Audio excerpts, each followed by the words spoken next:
More beautiful than I'd ever imagined. The Holy Grail! When one describes a trumpet player, it usually is followed up with high notes. It's the screamers, the butt clenchers, the one note that at the end of a piece. The envy of all. Why are high notes the end-all and be-all for so many trumpet players? Aren't high notes just like one skill of so many that you need to master the trumpet? Here's the thing, is that none of them quite sound as awesome or impressive to others as the high note. There's something so like primal about high notes. It's like when you hear it, your caveman is like war crying in you. You hear a high note and you're just like, oh! It appears to something so deeply rooted in us, you know? It just, when you hear it, it just kind of activates this like, ah! That's how I would describe high notes. It's just so primal. It does appeal to so many young players. Many people, they've tried to come up with different ways to do it. I mean, proof on YouTube. There's so many people trying to make tutorials on how to play high notes. Here's the truth. Every person is unique and different. Everyone's anatomy is built differently. However you play trumpet is going to be very unique to you. And the reason I put that is that some people, how they play high notes might work for others, but not for everybody. And so there's not an easy one-all be-all solution. The best way for anyone to learn how to play trumpet high notes, honestly, is through personal practice and discovery. See what works for you to help get you to that point. All I can really do is show you what's worked for me, give you advice on how I've learned to play high notes. This is my advice on how to play high notes on the trumpet. One thing, I'm not perfect, okay? I'm just some dude that's on YouTube making a video about playing high notes on the trumpet. What does this guy know? And the truth is, what do I know? I could give you my accolades, and I'll just say really quickly, in my undergrad, I got a trumpet performance degree, and I played lead trumpet in our jazz band, our top jazz band in our college for 4 years. We even toured Europe while I was playing lead trumpet in Switzerland, France, Italy, and I've been playing in lead in various groups all around the country wherever I moved to. I mean, let's just say it's not my first rodeo. You know, this isn't the first time I played high notes. So take what you want from that. You can, you know, if it doesn't work for you, if you don't think I'm that good or whatever, that's totally fine. But right now I'm just trying to tell you guys what worked for me. Well then, let's do it now. Let's go play some high notes.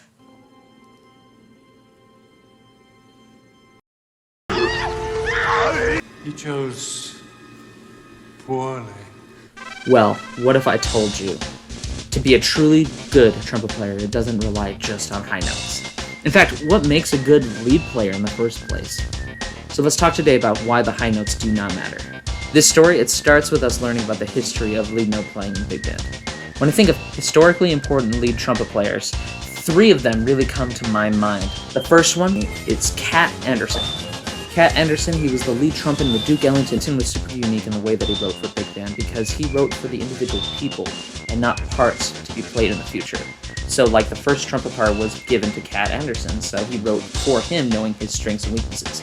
While the second trumpet part was probably for like Cootie Williams, who was a really good plunger player, etc., etc. So each person got their own special unique part rather than, this is the general lead, second, third, and fourth position. And because of that, he knew the strengths that Cat Anderson had as playing a lead player, and he wrote some awesome orchestration that really started to exemplify how being a high note monster guru man really adds to the group.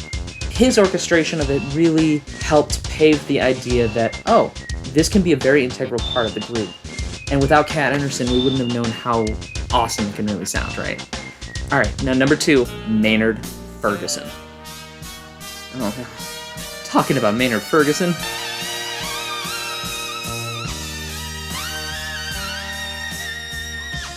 If you play trumpet, you know who Maynard Ferguson is. He was the lead trumpet in the Stan Kenton Big Band, which on its own is quite an impressive feat if you played anything by Stan Kenton. He just kind of lived in that high register, and not only could he play those high notes beautifully and legendarily, he played like legitimate jazz solos, but like 2 octaves above where people usually play them. It was really impressive and a really amazing skill for him to have. And with that, he just kind of went to success. I mean, after he was in the Stan Kenton Big Band, he went and split off to do his own solo career. And from there, he had a few hits. I mean, you know some of them, like Birdland or Gonna Fly Loud. He made a career off of making normal pop songs and normal songs that people know, and lead notifying them, if you know what I mean. And it kind of created that vibe. The high notes is what really matters because, man, is it awesome. Because this guy really made a career out of it. and it definitely helped that he gave concerts across the country and was very renowned for giving clinics to students. So a lot of people got to personally meet the guy. Whether you like him, whether you don't like him, it doesn't really matter. What matters is that he really, really was the inspiration for so many young players. All right, and number 3, the daddy of them all, Doc Severinsen. He is literally the boomer version of the Roots. And the reason I say that is that he led the band for The Tonight Show with Johnny Carson. This was back in like the 70s. Every night people got to hear the most beautiful, gorgeous lead trumpet tone in the world. They got to hear Doc Severinsen every night, along with his snazzy, colorful suits, essentially serenade America. He brought that sound of a high note trumpet to everybody. That's right. To go right into it. Oh, you couldn't just pick up the horn and do it cold. Wait a minute. If you're really skilled, you could. I might have to work my way up to it. All right. I mean, is that okay? Sure. Okay.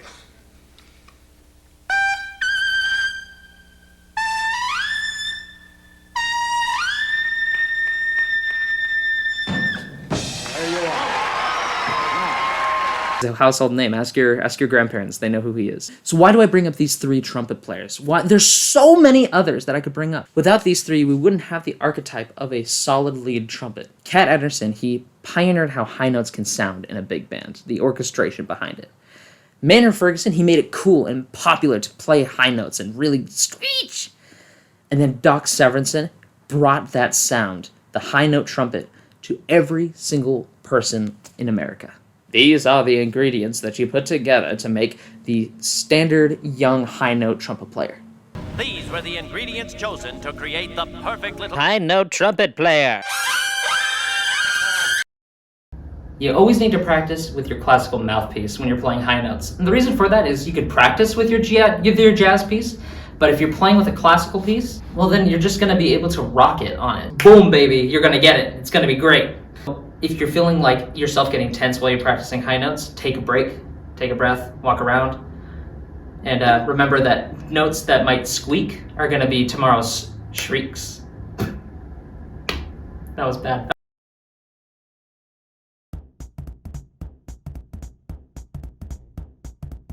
Do you remember in the movie Whiplash when people seem to worship the first chair as if like that's the best player and everyone underneath them is lesser? Kind of nonsense, to be honest. It's actually complete nonsense. Different parts in the big band, they serve a certain purpose. Now, these roles, they can change, they're intertwined, some of them can be doing other parts. Depends on how someone writes for the big band, you know, it just depends on what parts are given. But in general, these are the hard rules of each part of a section. The ideal trumpet section has 5 members in it, with 5 different parts. Oftentimes, charts don't really even have a 5th part, so the 5th usually doubles with the 4th. The reason for that is that the 4th is the bass, it's the rock of the entire section. But the 5th part, whenever there is that part, it usually ends up being the outlier. The one part that has its own solo, essentially. It's like the feature of the band. The 4th trumpet, it lies on the low end of the rest of the section. By that, I mean it's playing like roots, it's playing very much like the doubling part of the lead trumpet, but like down an octave. A lot of times they have to play even louder than everyone else just so that they can fill the sound of the section, right? Which is why that's doubled with 5th often. If you're playing a 4th trumpet part properly, you're going to be pretty wiped out by the end of the day because you're going to be blowing some chops, man. The 3rd trumpet player both usually covers the pretty solely parts without people in other sections. So like oftentimes it might be like the special flugelhorn part, or it could be sometimes a solo part. People who play 3rd trumpets oftentimes become the split lead. Now, what is a split lead? It's the person that jumps in and helps out the lead player if their chops are starting to dissipate a little bit. You know, I mean, at the end of the day, there's so much music that the 1st trumpet plays that sometimes they might need a touch of a break, and that's when the split lead comes in to help out. The 2nd trumpet, that's the solo chair. Whenever a soloist wants to be in a band, the person that solos on like every tune, they are aiming for that 2nd trumpet part because there are always changes in it. There's always going to be a solo in the 2nd part. The 2nd book is vital. It is very important. And it's also the closest you can get to lead, so that's where the tight harmonies really start to come into play. So that 2nd trumpet needs to be neck and neck with the 1st trumpet, and with them, they make that awesome sound that helps unify the entire section. But mainly, it's a solo part. Ho, ho, ho. Hi, I'm glad you're here.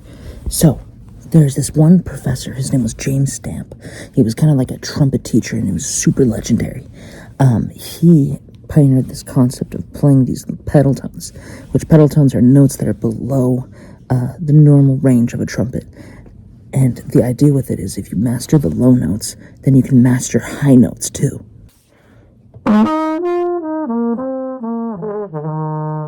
His whole idea was that if you play low notes like pedal tones, that it's the same amount of effort that is used to be playing high notes. And in my opinion, it's completely true. Whenever I practice my low range, it really, really, really helps to play like low stuff, to really understand how to play high notes. I don't know what it is, but keep on practicing low notes. Make sure your lower range sounds really good. On top of that, make sure you bend notes like this.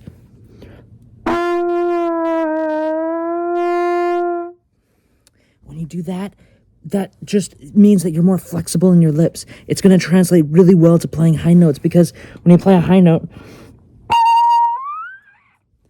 bending up is what makes the high notes happen. When you get up that far, every note's the same.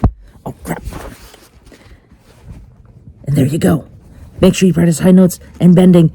Low notes. Oh, there's my dog. Make sure you practice low notes and bending. Oh, look, my doggy. Alright. Now let's talk about the role of the lead trumpet. The average schmo, they think it's just high notes. You're always going to hear the highest trumpet, and that's the lead player. Because everyone can always hear the lead trumpet, everyone needs to default to the lead player. So if everyone can follow with what the lead player is doing, then the group is going to sound spectacular. The most important part with being the sound of the group, for everyone to be able to follow behind, the most valuable thing that a lead trumpet player has is consistency. It's consistency. Everything needs to sound the same every single time so that the group knows how you're going to sound. That way the group gets to know you and understand when you're going to cut off notes, when you're going to start notes, how long your falls are going to be, how short certain notes are, how you swing something, the articulation that goes with stuff. You need to be consistent. Sure, you can play that high part, the screaming part like a mother. You can play it really well. But if you can only play it like once or twice before your chops blow out, then what's the point? The player needs to be consistent. They have to be able to play it over and over and over and over again the same exact way every time, because if we're rehearsing in a group, you might need to play it that many times. And so it's not really a matter of can I hit it, it's can I hit those notes consistently. At the end of the day, if you can't hit that double high G, but you're consistently making the shout chorus sound epic, sound really good every time, that's going to be called upon so many more times. You're going to be noticed for doing that. And people are going to ask you to play gigs with them. If you master the art of being consistent with how good you can play high notes. Ooh, I'm Bridger from the future. To tell you that I tried to film this part and it just wasn't that good. So instead I'm vocally telling you and putting little like pictures on the screen to show you what I mean. Alright, so the biggest problem that I face with my students in high notes, to be honest, are the problem of calling them high notes. When someone is told to play a high note, they physically, like, alter their body to make it feel like they're playing higher. They tighten up, they choke, their necks are, and they're trying to, like, squeeze, like, almost physically raise their eyebrows up to play higher. This unnecessarily tightens up the entire body, and when you are having any doubt or tension as a trumpet player, that trumpet will backfire. It will not play the note that you want it to play. So, a way I always think about playing high notes instead is thinking of them as far away instead of being high. An exercise that I use to show this concept, so imagine you're like on a football field, right? And imagine hitting each of these lines right here as different partials. So this one right here might be a C, while that spot right here might be an E, then that spot over there is a G, so forth, so forth. And you can go further and further from there. All right, marching band players, you got your spot too, okay? There's high notes in marching band too, but I'm talking about jazz mainly, I know, but this is one you can do it, and I gotta... So what's the point of this whole video? What am I trying to say here? While playing high notes on the trumpet is a skill that is vital to be a very good trumpet player, it's just one of so many that needs to be done. It's not the end-all be-all. If the only thing you play are high notes, well then you're kind of stuck. So you need to work on all those fundamentals to be successful. But it's not all important, especially playing lead in a big band. So to summarize, don't blow out your chops when you're playing lead trumpet. Be consistent, be reliable, and sound good. And that's how you can move forward as a great trumpet player. Or you can completely disagree with everything I said. That's cool and fine. Just be civil and nice about it in the comments. Thank you, everybody. I hope that you've gotten something out of this video.